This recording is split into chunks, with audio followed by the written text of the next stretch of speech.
Hi guys, welcome back to my channel once again here on YouTube. Today we continue on with WWF DVD year in review.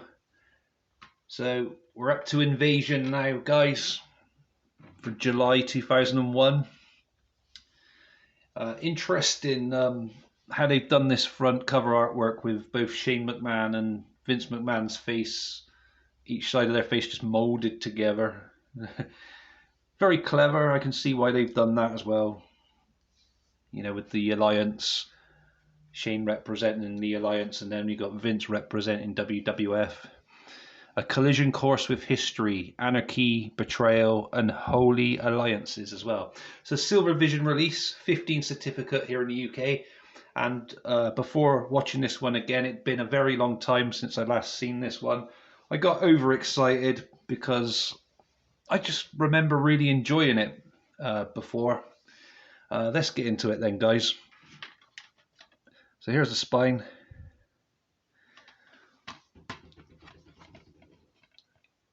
The disc and the insert.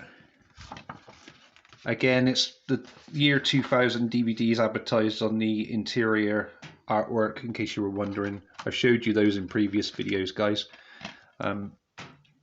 There you go, there's the extras there. And other content, which looks pretty cool, in case you were wondering what extras awaited you on this set. And here we get to the back. Just going to go over some stats and then I'll talk about the matches. So this was from July 22nd, 2001, from Cleveland, Ohio, however you want to pronounce it. Right, the venue was the Gund Arena. I think I've said that right. Attendance, we had 17,876 that day, with a whopping 775,000 buy rate.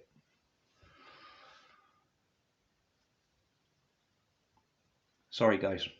So we kicked things off with a tag team match between Lance Storm and Mike Awesome against Edge and Christian. So Edge and Christian were representing the WWF, while Storm and Awesome were representing the Alliance. It was strange for me to see Lance Storm team with Mike Awesome here, because not long before this, you know, before WCW had folded, we had Awesome and Storm having that strange Canadian match. I think it was a New Blood Rising 2000 in WCW from August. So yeah, just under a year before this. So it was a strange team of Awesome and Storm. They didn't seem to, well, this is just my opinion, they didn't seem to work well as a team. You know, they didn't seem to go very well together. Edge and Christian picked up the victory and picked up a win for WWF here. Yeah, not as good as I remembered that one, to be honest. A really terrible match next. We had referees having a fight with each other, or a wrestling match or whatever with each other. So we had Nick Patrick, who's representing the Alliance, against the WWF's Earl Hebner. And we had a special guest referee for the referee match, which was Mick Foley. This was just terrible. Absolutely terrible, guys. I'd completely forgotten that this match actually took place on this pay-per-view. Quite embarrassing, to be honest. Earl Hebner picking up the victory for WWF, taking it to 2 wins for WWF here on the pay-per-view. We had the APA, so Bradshaw and Farouk representing the WWF next, against Chuck Palumbo and Sean O'Hare representing the Alliance in a tag team match. This one was pretty cool. Both teams are pretty awesome, I thought, and pretty evenly matched. The APA picking up the victory and picking up a win for Team WWF. We had a very impressive singles match next. X-Pac representing the WWF against Billy Kidman, who representing the Alliance. And yeah, both of them gave a very good show here.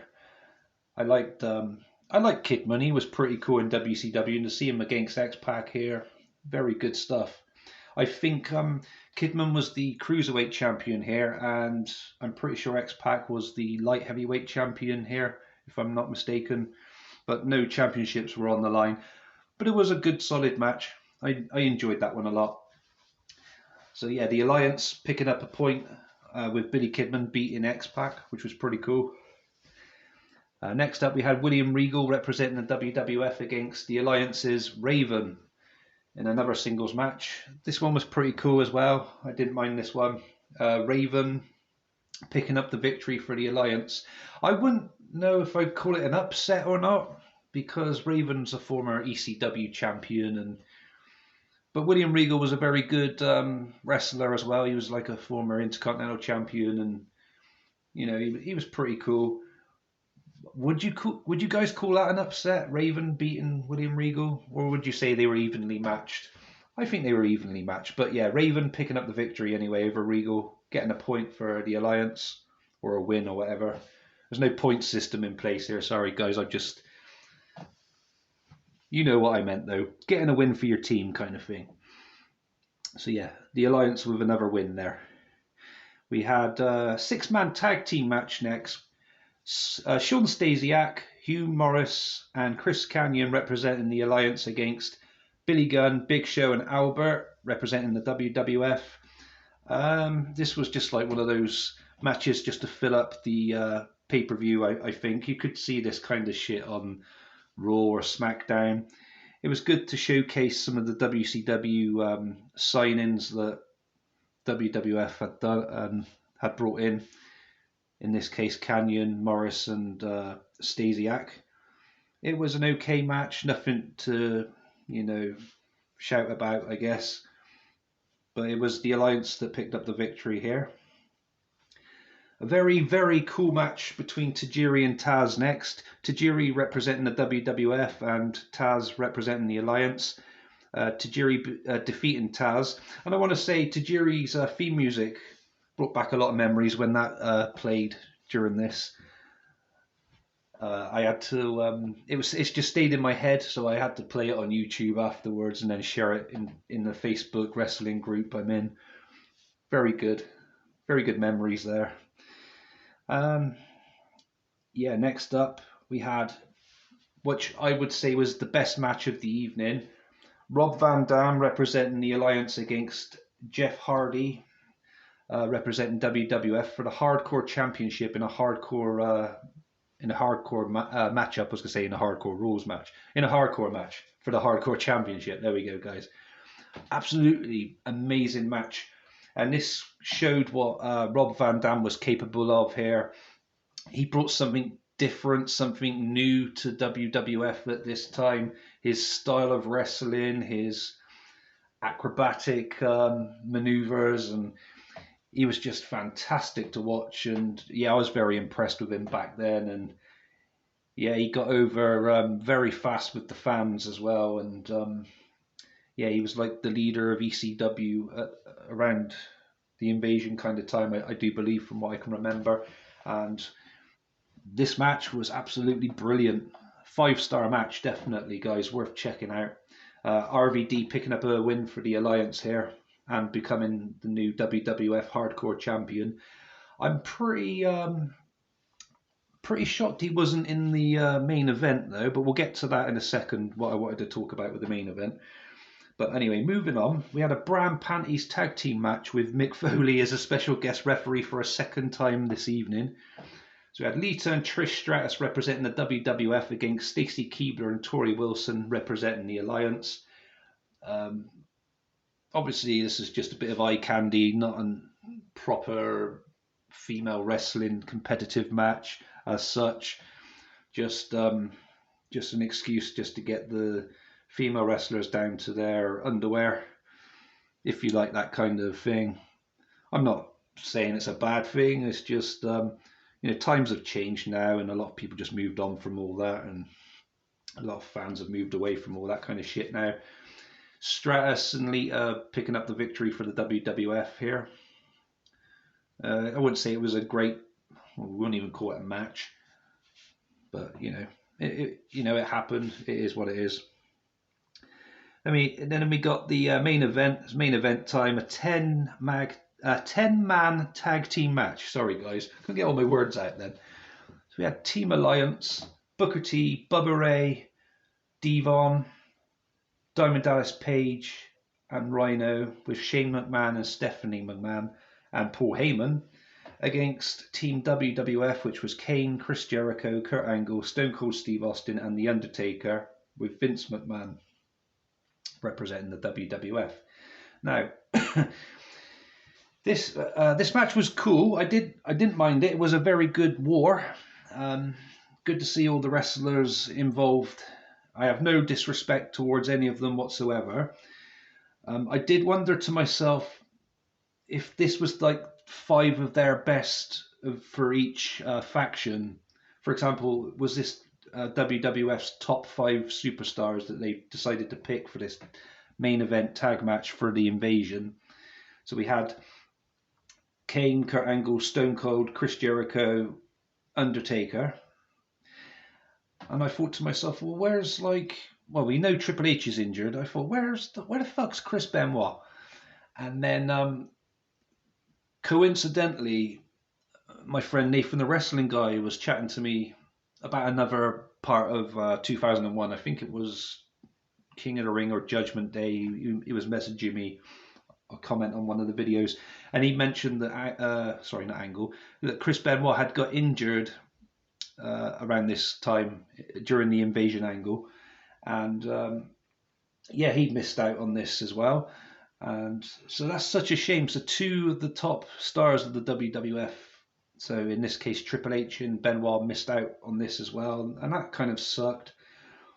But they had what I consider what they could have used, and what they did end up using, the WWF, to use Jericho, Kane, Angle, Stone Cold, and Undertaker as their 5 main wrestlers. Good choices against Team Alliance's top 5, which, like I said earlier, no disrespect to them at all. Dudley Boys, DDP, Booker T, and Rhino. Now, Booker T and DDP, I understand. Yeah, good selection there. But imagine if they could have brought in Goldberg and Sting. Jim Ross did mention something like that about Sting and the other big names during this pay-per-view. I can't really remember what it was. I didn't write it down in my notes. But he did say, imagine if Sting and Goldberg were here or something like that. Teasing it a little bit. But imagine that instead of the Dudley Boys and Rhino, we had Goldberg, Sting, Luger perhaps, or Savage maybe. That would have been really cool, wouldn't it? But yeah, for what it was though, the Dudley Boys done very well, and Rhino was a good pick, and I think that was probably Heyman's choice, because that was his boy, Rhino, at that time, wasn't it? And Rhino was being pushed quite, not heavily, but pushed a little bit down our throats months prior to this pay-per-view. Just my opinion though, guys. But yeah, it's like I said, it was a good war, very good pay-per-view, very good main event. This match though confused me a little bit, because I don't want to sound dumb. So at WrestleMania we had Austin turn heel, okay? So therefore he was a heel, right, guys? But then somehow he becomes a face again in between. Well, not straight away. Like, say from Judgment Day, maybe King of the Ring. No, we'll say Judgment Day. Between Judgment Day and Invasion, he's a face. It's confusing, right? Because he turns heel again here at the end of the match and joins the Alliance. So, was he already a heel and he turned heel again? It's so confusing, isn't it? Was he a face though? Or was he already a heel still from WrestleMania? This is what confuses the hell out of me. I just don't get it. And who are we supposed to cheer at King of the Ring when Booker T attacked Austin? Were we supposed to boo Austin or cheer Austin and boo Booker T? Because Booker T was the one invading the WWF because he was representing WCW, see? And WCW were meant to be the enemy, so therefore hence the heels, right? And obviously DDP attacking The Undertaker and stalking his wife and stuff. That's also quite heelish. So therefore, do you see what I mean, guys? This is what confused the hell out of me. Watching this back again now, I completely forgot about all this happening. So Austin, in a way, Austin turned heel twice, or did he? Or was he already a heel? But you can't turn on someone. You see what I mean? You can't turn on. I can't explain it. I'm completely lost in the sauce myself, guys. What the hell is going on with this invasion angle? But yeah, anyway, the Alliance needed a new face. They couldn't bring in a big name like Goldberg or Sting or Hogan at this point because they were sat at home seeing out their Time Warner contracts, which was a smart move rather than risk, taking a pay cut and then risk getting injured or whatever. They sat at home and got themselves a nice healthy paycheck. I would have done the same probably. I don't know. But anyway, back to this. Confusion. Very much a big confusion. For me it is anyway. What the hell happened, Austin? Did you turn heel again? What the hell's going on? Anyway, enough about that. This was a good pay-per-view. I wasn't disappointed, but I remember it being better than what it was here. I don't know why it wasn't as good as I remember it being, but it wasn't a bad pay-per-view. RVD versus Jeff Hardy, definitely best match of the evening. But yes, this was a 8.5 out of 10. And we have SummerSlam up next with The Rock on the front there, finally. And yeah, The Rock, who wasn't at Invasion either, that was another top 5 star I was supposed to have said about just now, because he was away filming, was it The Mummy Returns or something at this point of his career? I can't remember. He was away in Hollywood doing some other shit, but he had returned. He wasn't injured. I'm sure he wasn't injured. But anyway, doesn't matter. Invasion, 8.5 out of 10. Do you guys agree with this? Let me know in the comments below. Hope this review was okay today. Sorry about my long rant about the confusion with Austin turning heel. Really bugged me, that did. Yeah, give me a thumbs up if I deserve one. Subscribe if you haven't done so already. And I hope you enjoyed this, as I said. Guys, you all stay safe. I'll catch you again soon for the next part in this series, which will be SummerSlam. See you again soon, guys. Stay safe. Goodbye for now.